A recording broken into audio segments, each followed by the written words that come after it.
Mark Twitchell.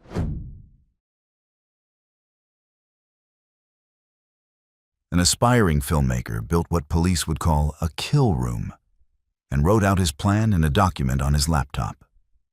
He titled it A Story About Becoming a Serial Killer. It would become one of the most talked about true crime cases in Canada, in part because of the role a popular television show was said to have played. The man at its center was not a hardened criminal, but an ambitious creative who had decided to act out a story. That gap between the image he projected and what he was capable of is part of what so unsettles people. Mark Twitchell was an aspiring filmmaker from Edmonton, Alberta, who had once directed a Star Wars fan film. By 2008, he was living a double life, telling his wife he had a job he did not have, conducting an affair, and soliciting friends for money for a film business. In October of that year, he lured a man named Johnny Altinger to a rented garage in South Edmonton using a fake online dating profile. Altinger was attacked and killed, and his remains were disposed of. A man who thought he was meeting a date online had walked into a trap built in advance. The garage had been rented, prepared, and disguised, all for a single purpose. To the people in his life, Twitchell still seemed like a struggling filmmaker chasing a dream, not someone capable of this. How does an ordinary aspiring filmmaker plan something like this?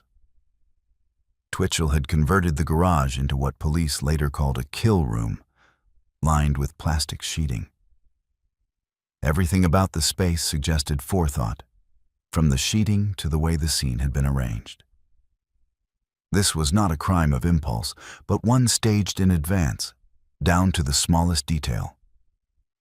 Days earlier, a first man named Gilles Tétrault had been lured the same way, but fought free and escaped, later coming forward with an account that matched the crime almost exactly. His survival and his willingness to come forward would prove crucial to the case. For a time, no one connected that strange attack to the missing man who came after. Twitchell was arrested on Halloween of 2008 after the victim's blood was found in the family car. The date itself, a holiday built around masks and horror, gave the case an eerie symmetry it never lost. What turned a missing person case into something far darker? On his laptop, police recovered a deleted document titled SK Confessions, which opened, "This is the story of my progression into becoming a serial killer." It described the kill room, the plastic sheeting, and the tools, items later found at the scene. The document read less like fiction than like a blueprint, and Tétrault's escape account lined up with it almost word for word. What Twitchell had framed as a screenplay turned out to mirror a real attack and a real killing. Investigators were left reading a document that doubled as both a story and a record of what he had done.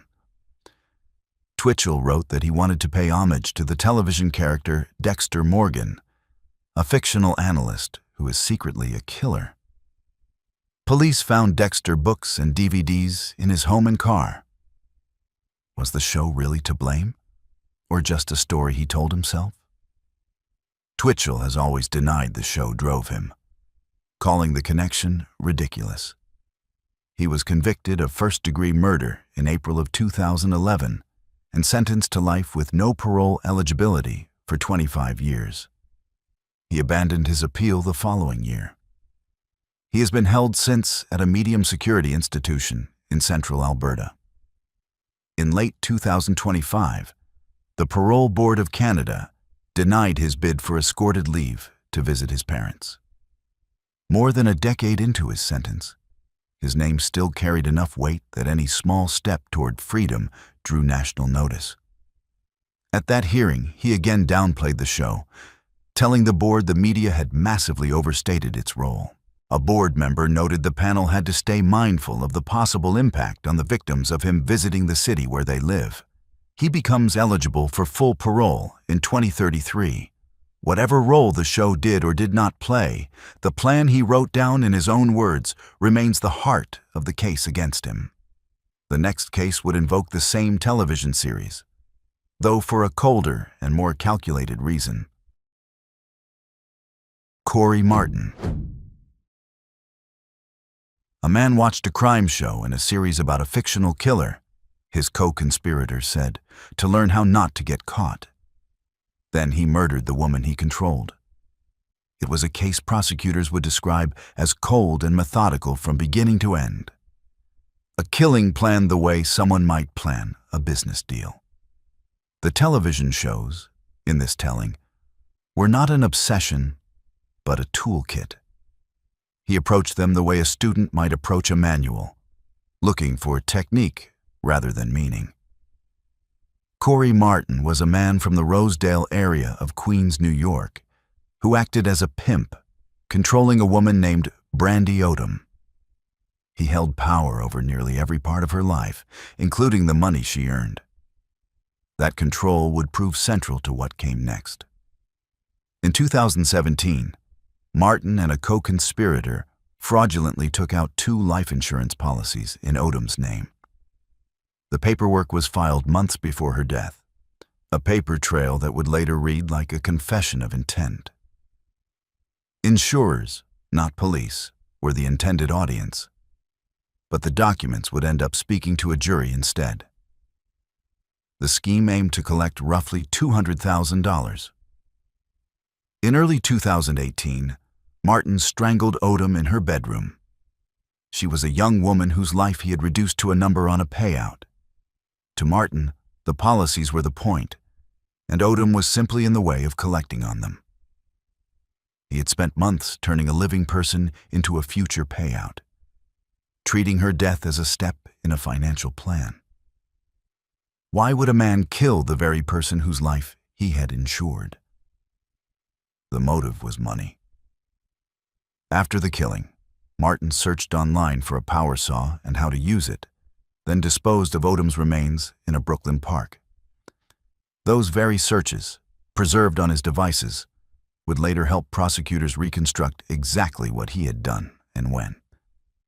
A digital record he never expected anyone to read became a roadmap of the crime. Her remains were found days later among leaves in the park.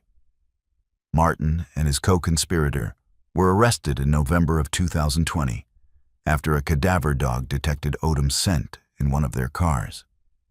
The car they had used to move the body had quietly held the evidence that undid them. It had taken more than 2 years, but the case finally caught up with them. The remains in the park, the insurance paperwork, and the search history would together build a picture no jury could ignore. How did prosecutors connect a television show to a murder-for-hire plot? At his federal trial, Martin's co-conspirator testified that before the killing, the two watched a true crime program to discuss what to do and what to avoid to escape police. The details stunned the courtroom, a couple sitting down to study television in order to commit a murder. It recast the shows not as entertainment, but as part of the planning itself. In Martin's hands, fiction had become an instruction manual. She said Martin also watched Dexter, the series about a fictional killer, because he was looking for the ways to commit the crime. Prosecutors said he had directed her to watch the show with him in preparation. This was not worship of a character. It was research. A man studying fiction to plan a real crime, where some of these cases involve obsession or delusion. This one was driven by a careful, cold-blooded effort to get away with murder.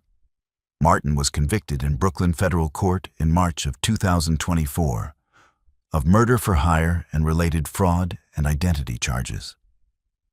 He was sentenced to a mandatory life term, plus additional years for the fraud and identity offenses. The careful planning meant to help him escape had instead built the case that convicted him. Every search, every policy, and every borrowed idea from a screen became another thread in the net around him. The same diligence he brought to planning the crime made it easier to prove. His co-conspirator pleaded guilty to murder for hire and other charges. Her testimony about the shows they had watched together became one of the most striking parts of the case. Martin is now serving life in federal prison. The shows he had treated as a manual offered no protection once the evidence came together. The next case would cross the Atlantic, where a young man's obsession with the same character turned on his own family. Mark Howe. A young man in England kept a blood-spattered television killer as his profile photo. One night, after an argument, he turned a knife on his own mother. The case would become one of the most cited examples of a young man who seemed to have lost himself inside a fictional character. To those who knew him, the warning signs had been hiding in plain sight, on his screen and his social media. What looked like harmless fandom had concealed something far more dangerous. Mark Howe was a young care home worker from Leicester, England, described in court as a recluse obsessed with the television series Dexter. He spent much of his time withdrawn from the world, immersed in a show about a man who kills and is never caught. The line between his viewing habits and his sense of himself had grown dangerously thin. He no longer seemed to watch a character so much as try to become one. His online profile photo was the blood-spattered face of the show's title character. In July of 2012, after an argument over his cannabis use, Howe waited for his mother, Tina Wardle, to go to bed, then attacked and killed her. The fact that he waited rather than lashing out in the heat of the moment would weigh heavily against him. The person he turned on was the one closest to him in the world. A row over something as ordinary as drug use had escalated, in the space of a night, into something irreversible. Whatever Howe had been nursing inside him, that argument became the trigger he had perhaps been waiting for. A long, simmering darkness found its excuse in one dispute. How does an argument over drugs end in a mother's death? Howe stabbed his mother more than 50 times, the force of the attack bending the blade. The sheer number of wounds spoke to a rage that went far beyond any argument. This was not a single panicked blow, but a sustained attack. He then used her bank card, and police followed a blood trail to a cash machine and a petrol station. It was that trail of evidence, left almost carelessly, that led officers back to him. For all his fascination with a character who never gets caught, Howe had done little to cover his own tracks. The judge said a passerby had heard her pleading for her life and called the attack akin to torture.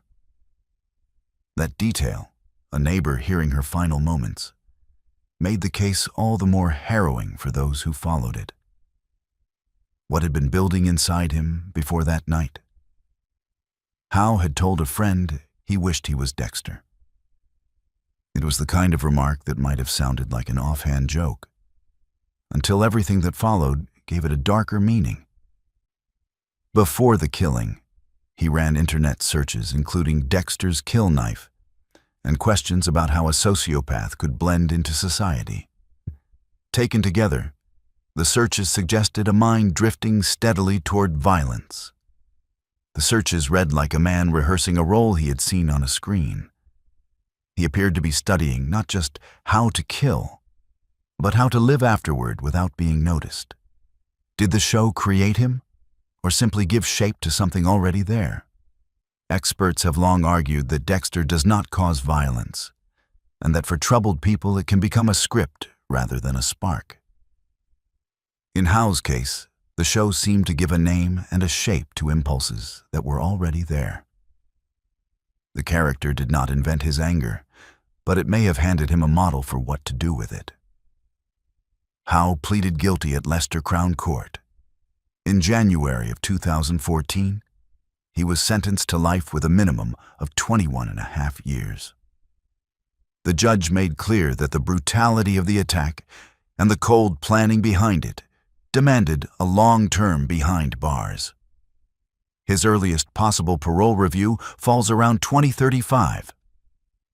For now, the man who wished he was a television killer is serving a real sentence for a real one. The fantasy that had consumed him offered nothing once the consequences arrived. The character he idolized lived free in fiction, while Howe would spend decades paying for trying to imitate him. The next case would trade one television killer for a movie one, as a costume from a famous horror film turned up at a real crime scene. Thierry Jaradin. A man in Belgium answered his door, then disappeared into another room. He came back wearing the mask of a horror movie killer. What followed was so closely modeled on a film that it would become one of Europe's most infamous copycat cases. A quiet town in Belgium became the setting for a crime lifted, costume and all, from a horror movie. The case forced a country to confront the unsettling idea that a film could be turned into a script for real violence. Thierry Jaradin was a truck driver in Gerpine, Belgium, with no history of violence. To his neighbors, he was an unremarkable man, which made what he did all the harder to comprehend. In November of 2001, a teenage neighbor named Alison Cambier came to his home to drop off videotapes as a favor for her parents. She lived just a few doors away, and the visit was meant to take only a moment. There was nothing about the simple errand to suggest any danger at all. Nothing to warn her that a neighbor's open door led to a planned and waiting trap.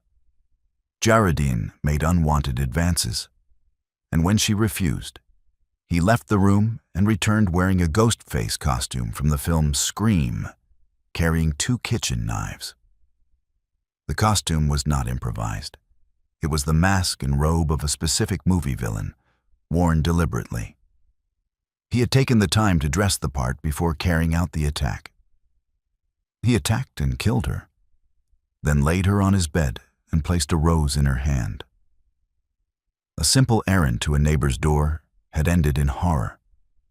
A young person doing a small favor for her parents had become the victim of a crime staged like a scene from a film.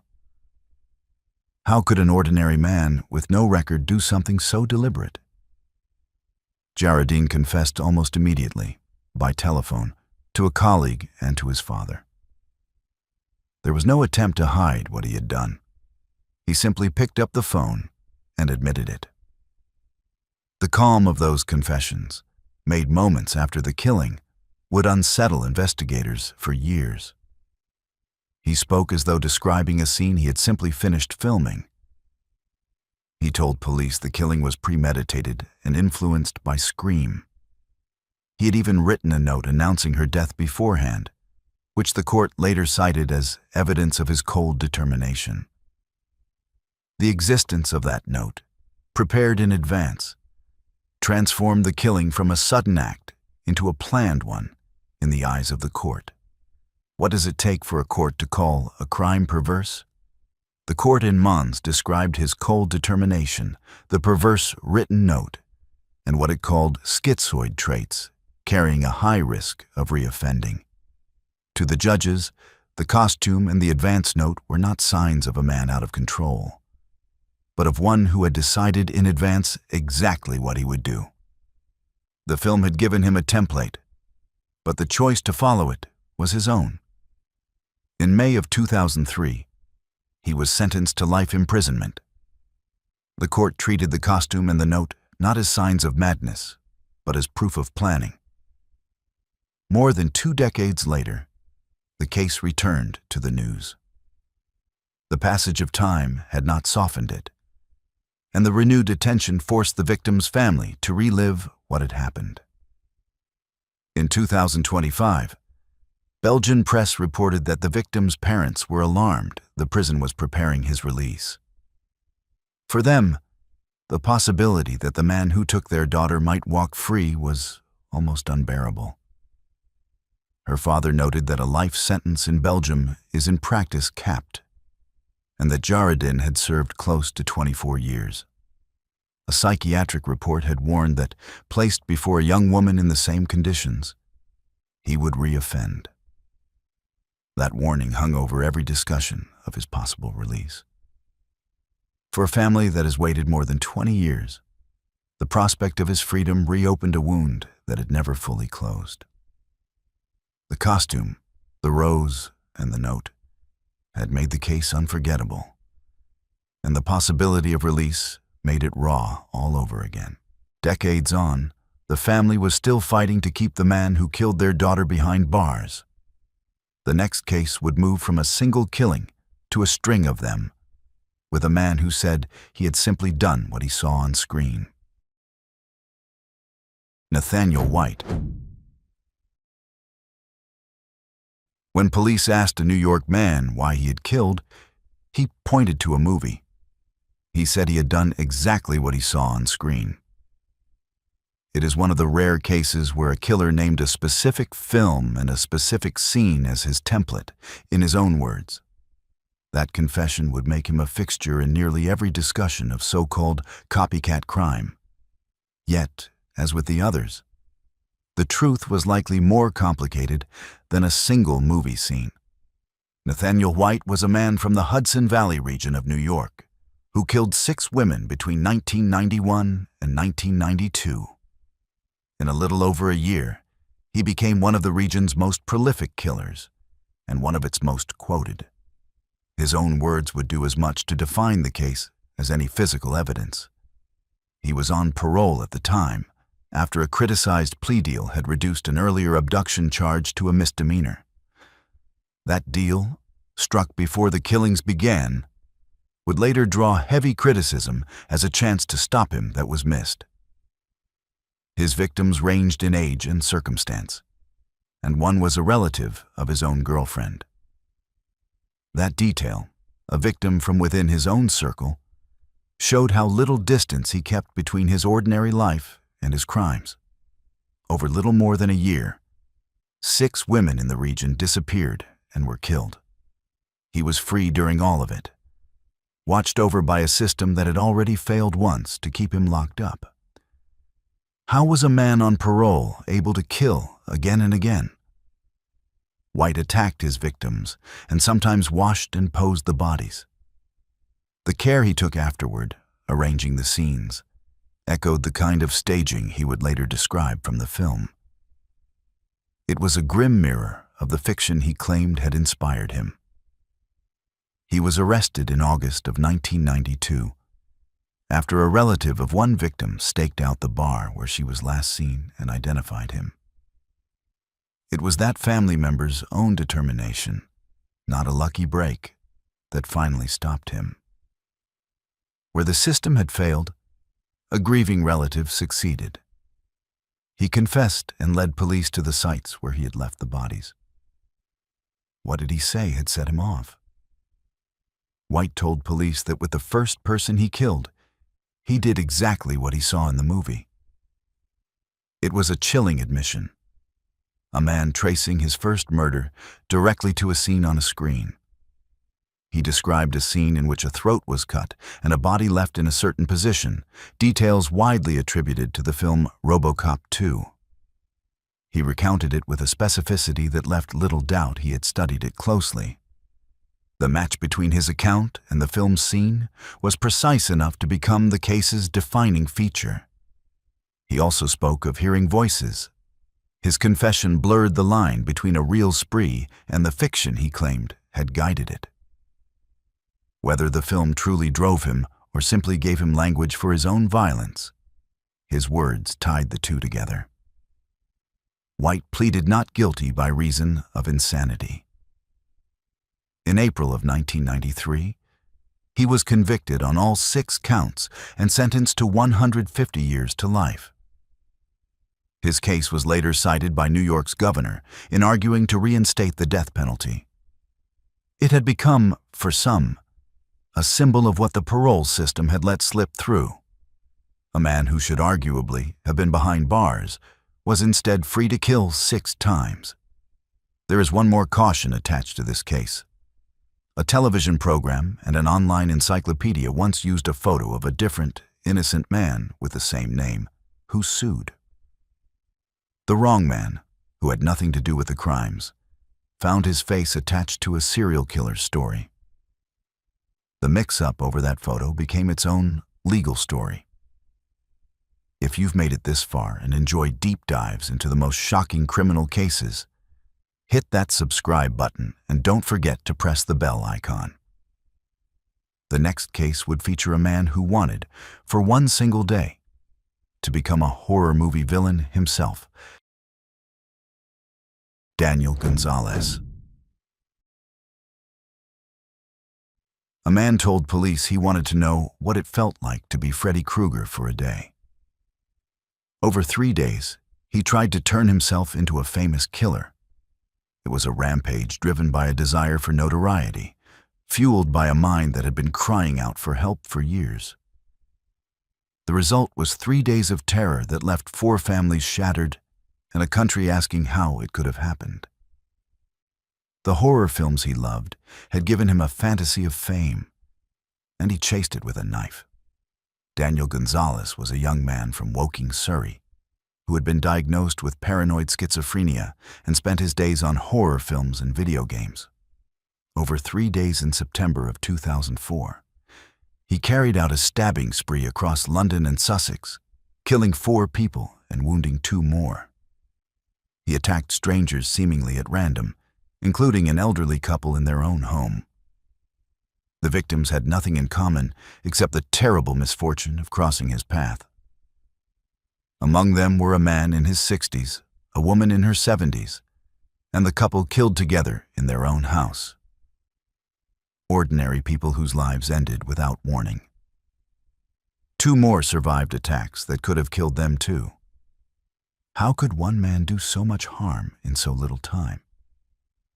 Gonzalez had been unwell for years before the spree, and the violence appeared to come without warning to those around him.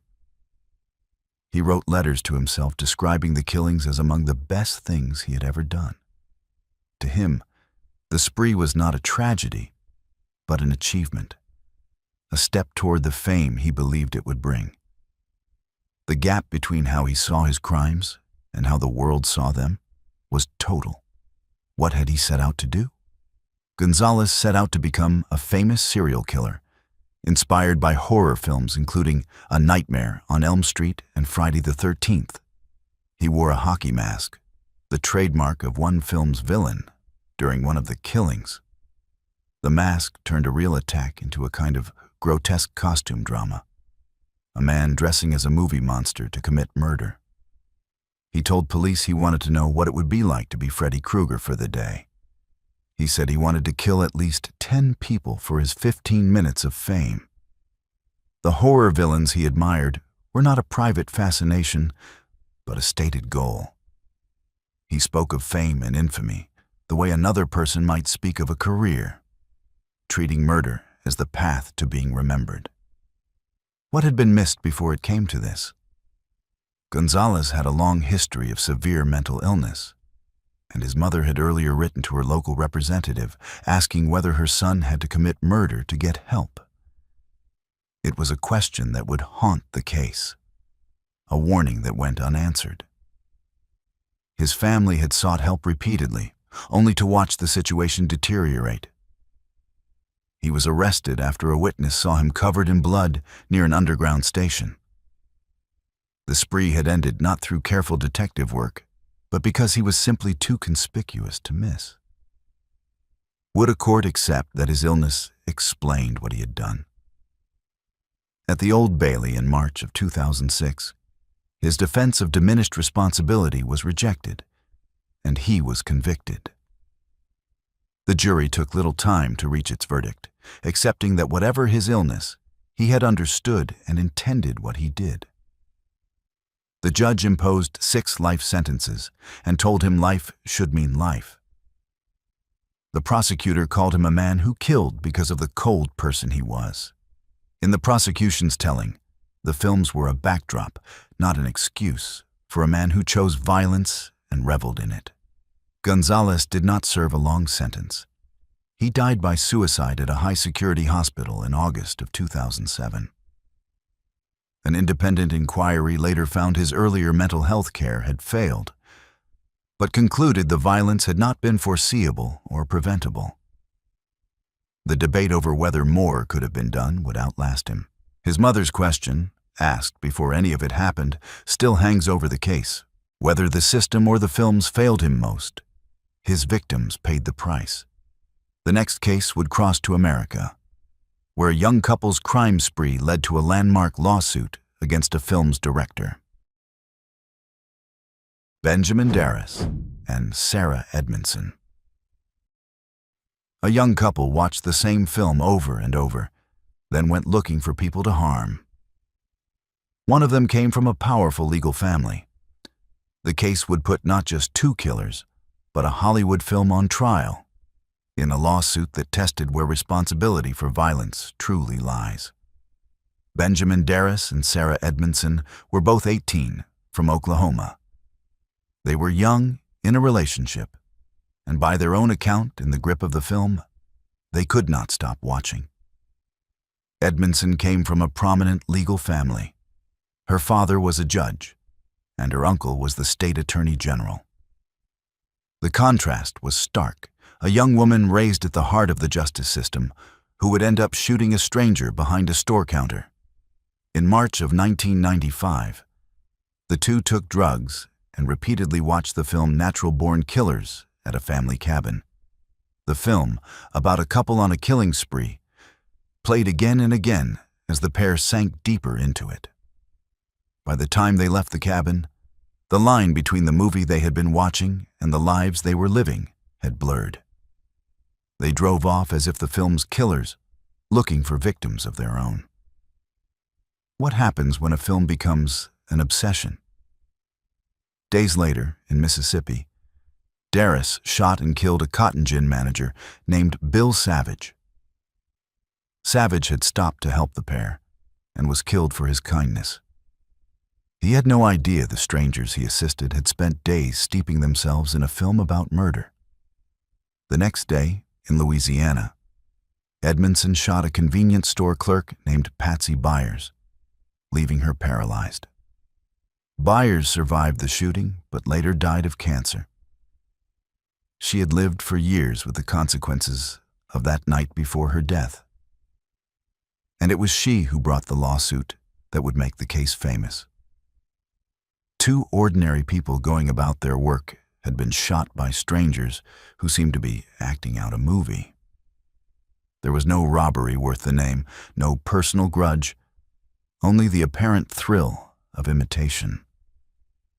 The couple were caught months later, after an ex-boyfriend of Edmondson told police. How did a movie end up on trial alongside its viewers? Both told police they had watched the film repeatedly before the spree. That admission, from both of them, put the movie at the center of the story almost from the start. Byers, advised by the author John Grisham, a friend of one victim, amended her lawsuit to add the film's director and studio under a theory that the film had incited the violence. Grisham wrote that a case could be made for a direct link between the film and the death of the cotton gin manager. It was a striking claim from a famous author, and it helped turn a regional crime into a national debate about violent media.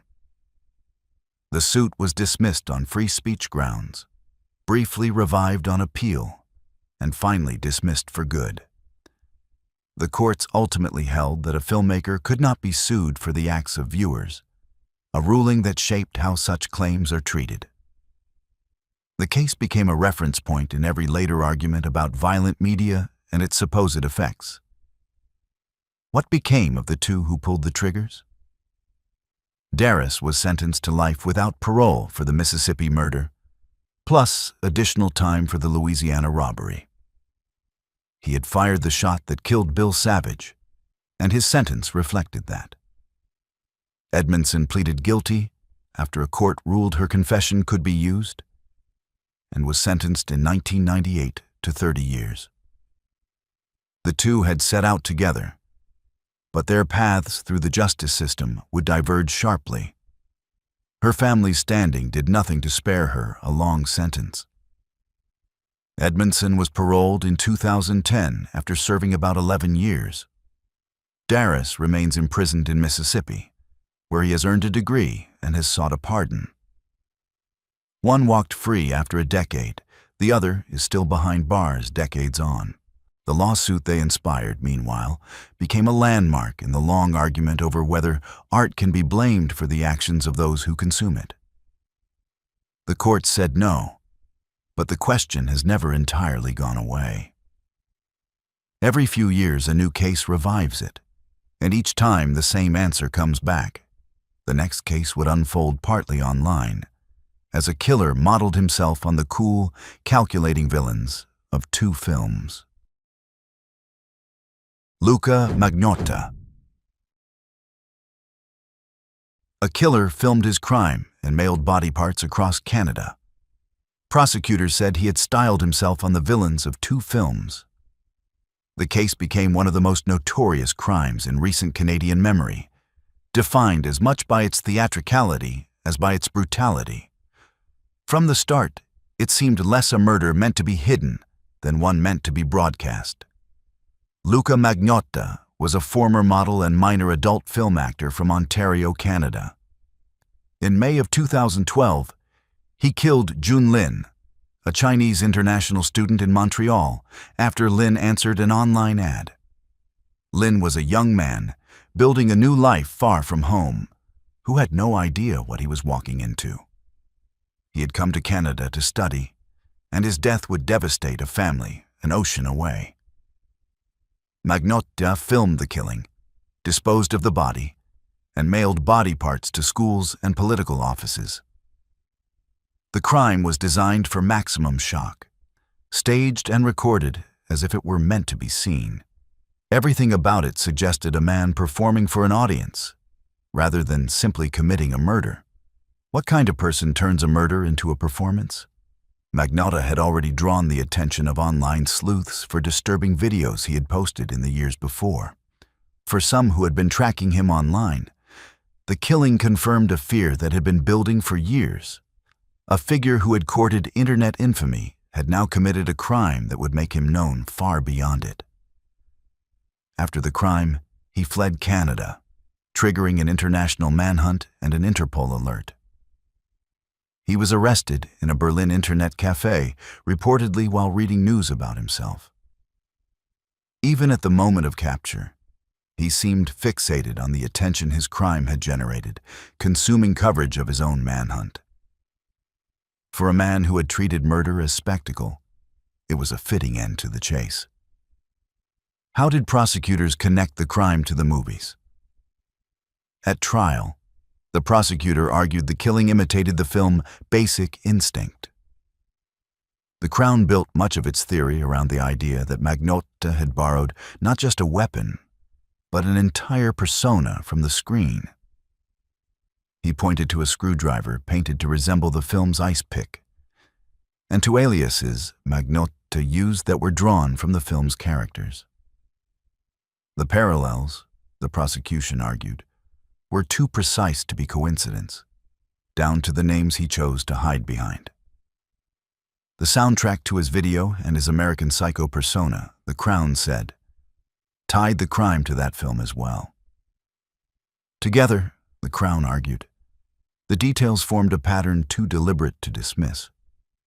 The defense argued these reflected psychosis rather than homage, and that Magnotta was severely mentally ill. Where the Crown saw a man imitating films, the defense saw a man in the grip of delusion who could not tell reality from fantasy.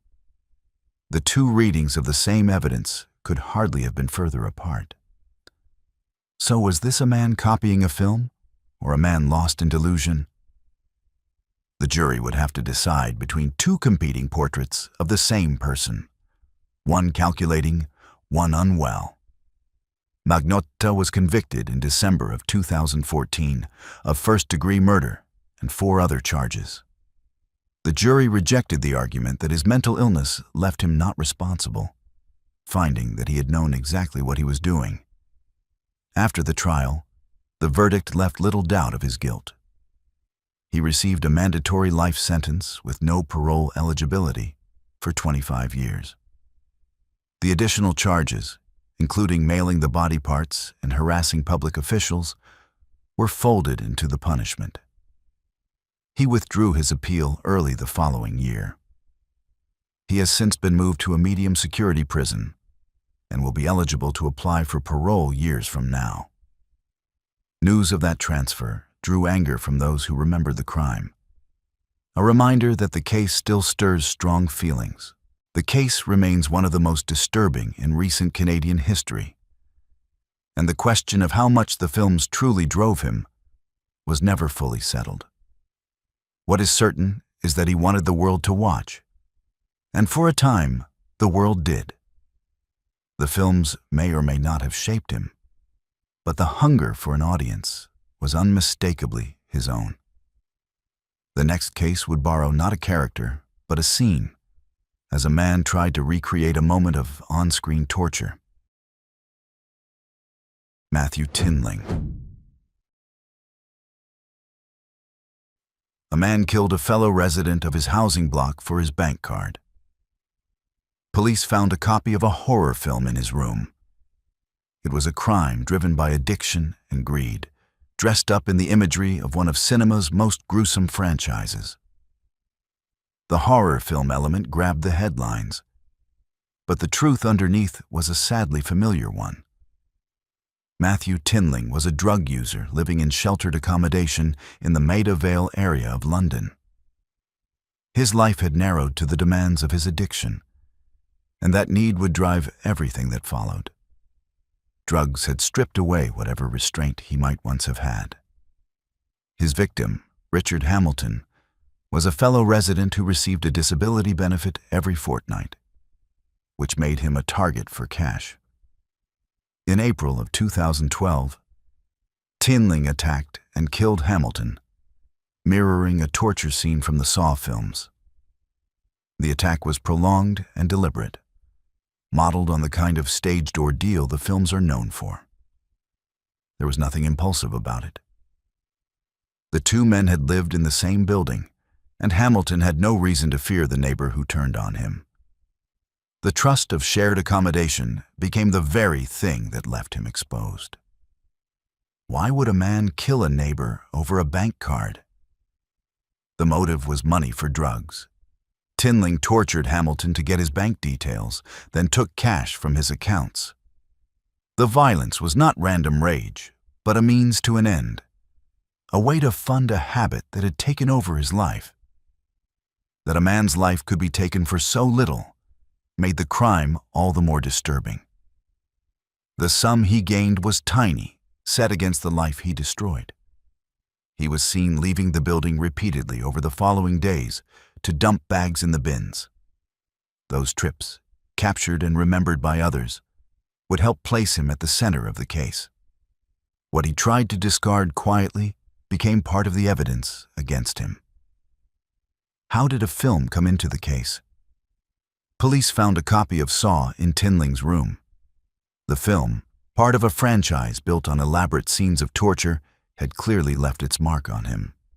The judge told him it did not matter which film in the series it was, calling it something you had seen and tried to imitate. The court treated the film not as the cause of the crime, but as a model the killer had reached for. It was an important distinction, separating influence from blame. A detective said Tinling had used brutal violence to fund a daily drug habit. For the officers who worked it, the case was a stark example of how far addiction could push a person, and of how a horror film could be used to give an ugly crime a sheen of menace it did not need. Did the film push him toward this, or simply give him an idea he was already willing to use? It is a question that runs through nearly every case on this list, and rarely has a clean answer. The evidence suggested the latter, a man driven by addiction who borrowed the imagery of a horror film to carry out a robbery. The Saw connection was real, but it sat on top of a far more mundane and far more common motive. The motive was money. The film was only the costume the crime wore. Strip away the Saw imagery, and what remained was a killing for the contents of a bank account. Tinling was found guilty of murder and sentenced to 30 years. The length of the term reflected the cruelty of the killing and the cold calculation behind it. The jury had heard how a defenseless man was tormented at home, and the sentence answered that. He remains in the United Kingdom prison system. A vulnerable man had been killed in his own home for the small sum in his bank account. The horror film staging a grim flourish on an act of pure greed. The film gave the crime its lurid surface, but underneath was something far more ordinary and far older than any movie. Greed and addiction had done the real work here. Long before the cameras of Hollywood ever rolled, and they were what cost a man his life. The next case would return to the show that started this list, though the connection here is the thinnest of all. Jessica Lopez. A young woman texted the word help to a friend before she disappeared. The case that followed exposed a violent household and a connection to a television show so thin it barely held. It is included here less as a true copycat killing than as a caution, an example of how a single line can turn an unrelated crime into a supposed Dexter case. The murder was real and terrible. The television connection was almost an afterthought. Jessica Lopez was part of a household in Fallbrook, California, alongside two co-defendants, a Marine staff sergeant and another woman. The three lived together in an arrangement that prosecutors would describe as controlling and dangerous. Within that household, Lopez occupied a subordinate role, a detail that would shape how her case was understood. The victim, Brittany Kilgore, was a young Marine's wife who had just filed for divorce and was preparing to move home to another state. She was at a hopeful turning point in her life, stepping toward a fresh start. In April of 2012, Kilgore was lured out under the pretext of a dinner outing, taken to the Fallbrook home, restrained, and killed. She managed to text the word help to a friend before she died. That single message would become one of the most haunting details of the case, a last desperate reach for rescue that came too late. It was also a thread investigators could follow. How did investigators piece together what happened? The home contained restraints and weapons. Kilgore's body was found days later in a rural part of Riverside County. The combination of the desperate text, the location, and the household around her pointed investigators toward the three who lived there. What emerged was a portrait of a controlling, dangerous home and a victim who had simply been trying to start a new life. The pieces came together quickly once police looked inside that house. Where does a television show come into a case like this? The film connection here is thin. In a suicide note confession, Lopez wrote that she had made attempts she compared to the show Dexter, but found it did not work. The reference was brief and grim, written when she believed she would not survive to explain it. It was a single passing reference in a confession Lopez later said had been dictated to her, and the show was never presented as a motive. Unlike the other cases on this list, there was no obsession, no costume, and no plan built around a film. Only one offhand line, written in a moment of crisis. Lopez even disputed that the words were truly her own.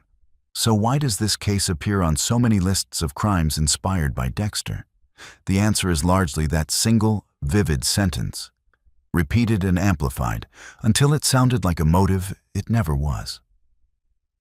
The real story was a violent household and a young woman who never made it home. The Dexter line made for a striking headline, but it explained nothing about why Brittany Kilgore died. It is the kind of detail that travels well online, while the harder truths of a case get left behind. All three were convicted in 2015 of first-degree murder, kidnapping, and torture. The verdicts reflected the brutality of the crime and the roles each of the three had played in it. None of the convictions rested on the Dexter reference, which had no place in the case the prosecution actually built. Lopez was sentenced in January of 2016 to life without parole. Her two co-defendants received the same sentence, all three to spend the rest of their lives in prison. Her later attempts to overturn the conviction were denied, and an appeals court upheld it in 2025, more than a decade after the killing. The case was still working its way through the courts, the verdict holding at each stage. This was all from our side today. Thanks for watching. Click here to check out another video.